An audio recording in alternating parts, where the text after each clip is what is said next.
Dice is on the beat. What up, Duval Podcast fam? We're back in the building, baby, with another one. And it's been about a week, or so. We apologize for the delays on everything. But yeah, man, how you guys feeling? I'm feeling good. I'm feeling really, really good. Especially about a good Jaguars dub on Sunday, right? We're feeling great about a good Jaguars dub on Sunday. So I'll take it. Give me 1 sec. Let me get my audio right, man. Hello. All right, that sounds better. That sounds way better. Cool. All right, guys. So we're back in the building. We got it going again. So breaking news today: Jakobi Meyers has been traded from the Las Vegas Raiders to the Jacksonville Jaguars in exchange for a 4th and a 5th round pick. I don't know how great that was. Initial takes: I was not that impressed by Jakobi Meyers. I'll be honest. In the game on Sunday was not that impressed. I'll just be honest on that. So with that being said, I mean, let's check out 4th and a 5th round pick seems like kind of high. I mean, I would have probably only given up a 5th round pick for Jakobi Meyers, but that's just me. At the most, not a 4th and a 5th. I mean, that's kind of crazy. Let's see what kind of production. I guarantee you his production doesn't warrant 2 picks. But hey, if you're willing to pay the price, that's the price, right? There's a 4th and a 6th round pick. So let's see what Jakobi Meyers' stats are this year. So Jakobi Meyers has, Jakobi Meyers has 33 receptions for 352 yards and no touchdowns. I mean, I don't know, guys. I don't know how that's any good, to be honest with you. I mean, that doesn't move the needle. Of course, we are decimated at the wide receiver position with Travis Hunter being hurt recently. So, yes, do I understand the move? I understand the move. First and foremost, I understand the move, right? Am I thrilled about the move as an avid football fan?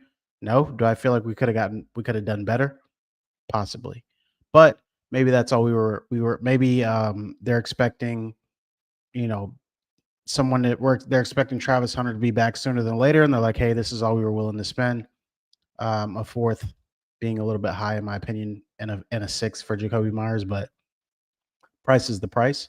They didn't want to give up any players. So Las Vegas took the picks and they kept it moving. So that's kind of my take on that. Not too thrilled on it, to be honest. Just wanted to kind of get on here and give you guys initial reaction. So that's that. Now let's talk about the win on Sunday. So Jaguars won 30-29, and absolute huge win. When you're looking at the grand scheme of things, they absolutely needed that win. Jags needed that win, right? So let's go take a look at the box score, guys. Let's take a look at the box score. Again, Trevor Lawrence underwhelmed. Still making bonehead decisions. Not necessarily surprising on that end.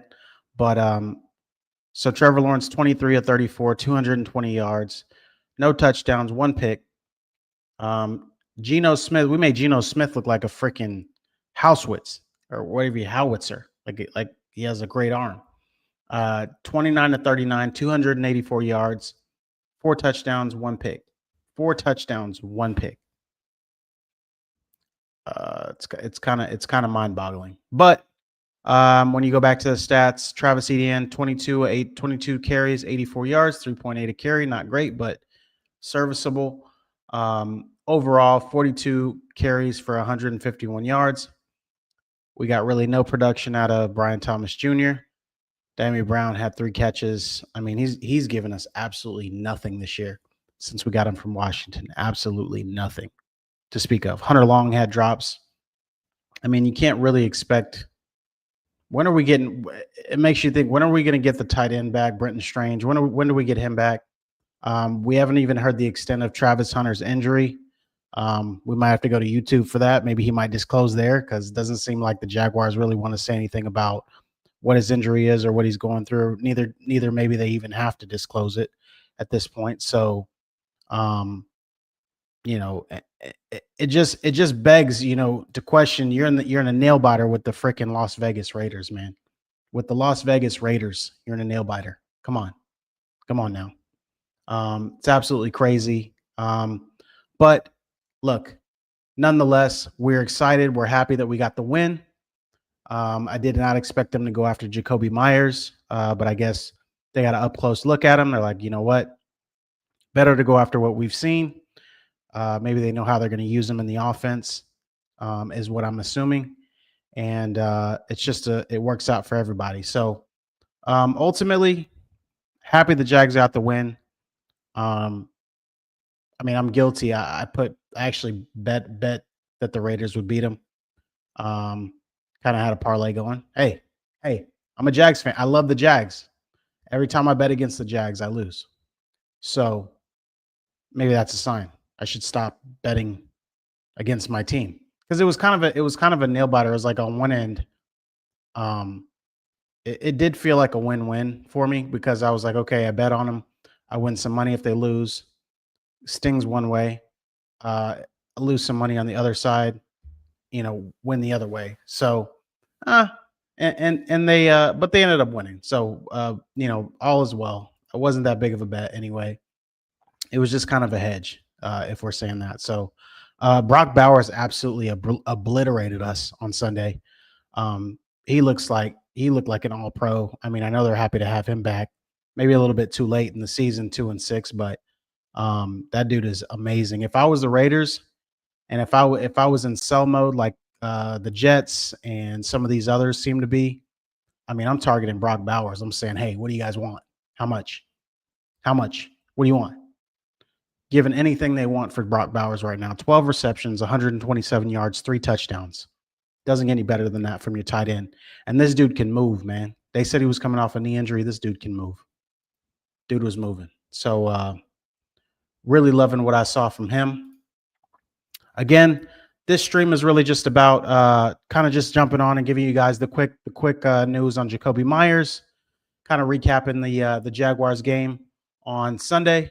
We were really excited. They got the win, even though I lost my bet. So that's that.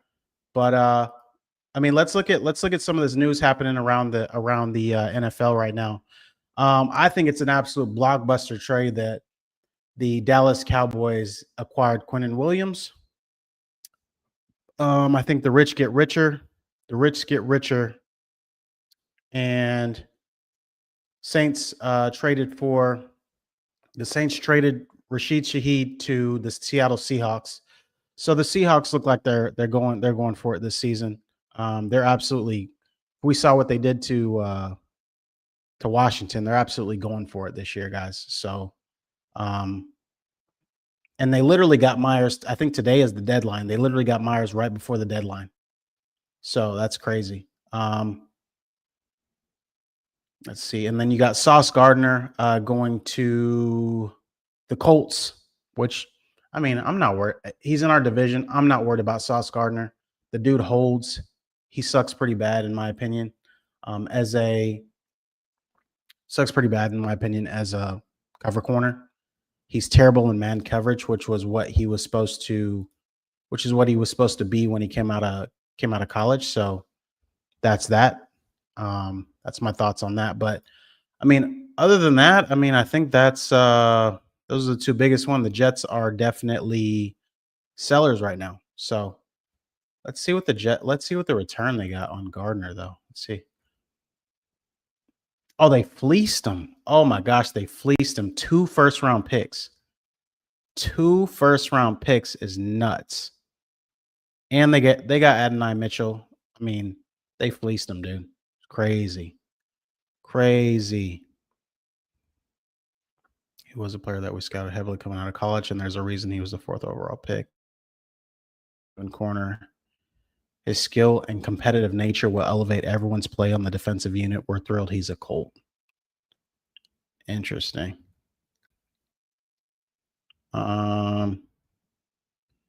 defensive tackle. I don't know how you get 2 first-round picks for Sauce Gardner and you only get 1 for Quinnen Williams. That's nuts to me. But they all got traded today, so that means that they were up against it when it comes to the trade window. So I just think these were crunch time deals, and they wanted to get them done before everything kind of the dust settled. So that's my thought there. I mean, kind of just want to get on here, give you guys a quick recap. Jakobi Meyers, if you missed it, Jakobi Meyers is a Jaguar. He was traded to the Jaguars for a 4th and a 6th round pick today, just ahead of the 4 p.m. deadline, which is right about now. So the trade deadline is officially done, kaput. And I think we've seen the last of the trades today at the deadline. So interesting. Shaheed is gonna be a freaking it's gonna be a good one for Seattle Seahawks, man. They are just loaded on offense. They are rolling. They got multiple backs, multiple wide receivers. They gotta wait. I don't know what's going on with Cooper Kupp. I don't know if they're gonna get him back. But they're rolling right now. So the rich get richer in that regard. The Cowboys traded for the linebacker and they traded for Quinnen Williams. So they're obviously trying to get better on defense. I don't know how it helps their prospects this year. I guess they're 2 games below 500 at this point with a tie. I don't see it for them this year. It's going to be a hard climb back to get over 500. So, but again, guys, that's just my take for today. Just want to get on here, give you guys a little bit of sauce on that. And you get what I did there. A little bit of Sauce Gardner. I thought it was cool. But so we got a little bit of sauce there.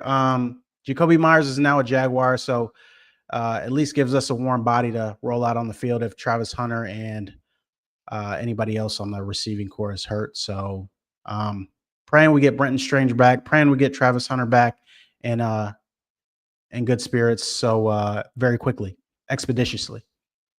Travis is out at least 4 weeks with he's on IR, I think short-term IR at this point. So we'll see. And I think Brenton Strange was on IR. I think he's either coming off of IR the next game or he's supposed to come off this week. So stay tuned for that. But all right, guys, appreciate you. Just wanted to hop on here, give you all things Jaguars. I was not able to do it yesterday. It's been busy. It's been crazy.